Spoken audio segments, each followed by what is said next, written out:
ರೇಣುಕಾಸ್ವಾಮಿ ಕೊಲೆ ಪ್ರಕರಣ ಮತ್ತೆ ಸುದ್ದಿಯಲ್ಲಿದೆ. ಸುಪ್ರೀಂ ಕೋರ್ಟ್ನಲ್ಲಿ ಕಾನೂನು ಹೋರಾಟಕ್ಕೆ ಮುಂದಾಗಿದ್ದ ಎ1 ಪವಿತ್ರ ಗೌಡಗೆ ಮತ್ತೆ ಹಿನ್ನಡೆಯಾಗಿದೆ. ಮತ್ತೊಂದೆಡೆ ಜೈಲಿನ ವಾತಾವರಣಕ್ಕೆ ಹೊಂದಿಕೊಂಡಿರುವಂತಹ ದರ್ಶನ್ ಜೀವನ ಶೈಲಿಯಲ್ಲಿ ಬದಲಾವಣೆ ಕಂಡಿದೆ. ಜಾಮೀನು ನಿರೀಕ್ಷೆಯಲ್ಲಿದ್ದ ಪವಿತ್ರ ಗೌಡಗೆ ಶಾಕ್. ಸುಪ್ರೀಂನಲ್ಲಿ ಪುನರ್ ಪರಿಶೀಲನಾ ಅರ್ಜಿ ವಜಾ.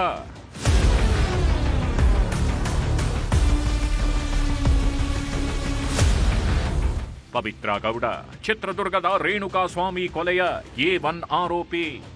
ಸುಪ್ರೀಂ ಕೋರ್ಟ್ನಲ್ಲಿ ಬೇಲ್ ರದ್ದಾಗಿ ಜೈಲಿಂದ ಹೊರಗಿದ್ದವಳು ಮತ್ತೆ ಕಂಬಿ ಹಿಂದೆ ತೆರಳಬೇಕಾಯಿತು. ಹೈಕೋರ್ಟ್ ನೀಡಿದ್ದ ಜಾಮೀನು ರದ್ದು ಮಾಡಿರೋ ಆದೇಶ ಮರುಪರಿಶೀಲನೆಗೆ ಸಲ್ಲಿಸಿದ್ದ ಅರ್ಜಿಯನ್ನು ಸುಪ್ರೀಂ ಕೋರ್ಟ್ ವಜಾಗೊಳಿಸಿದೆ. ನ್ಯಾಯಮೂರ್ತಿ ಜೆಬಿ ಪರ್ದಿವಾಲ್ ಹಾಗೂ ಆರ್ ಮಹದೇವನ್ ಅವರ ಪೀಠ ಪವಿತ್ರ ಗೌಡ ಸಲ್ಲಿಸಿದ್ದ ಅರ್ಜಿಯನ್ನ ವಜಾ ಮಾಡಿದೆ.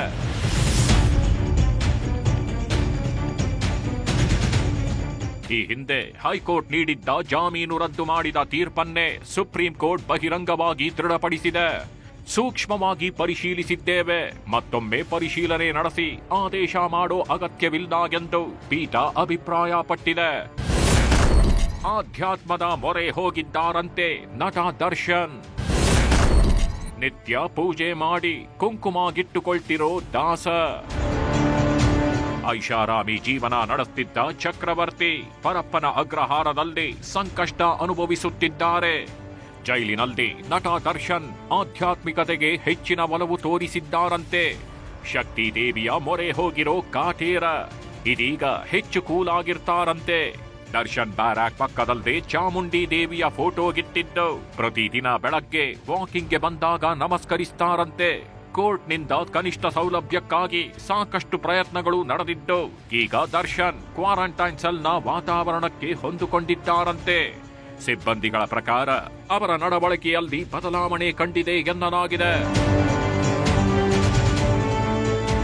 ಒಟ್ನಲ್ಲಿ ಪವಿತ್ರ ಗೌಡ ಬೇಲರ್ಜಿ ವಜಾಗೊಂಡಿದೆ.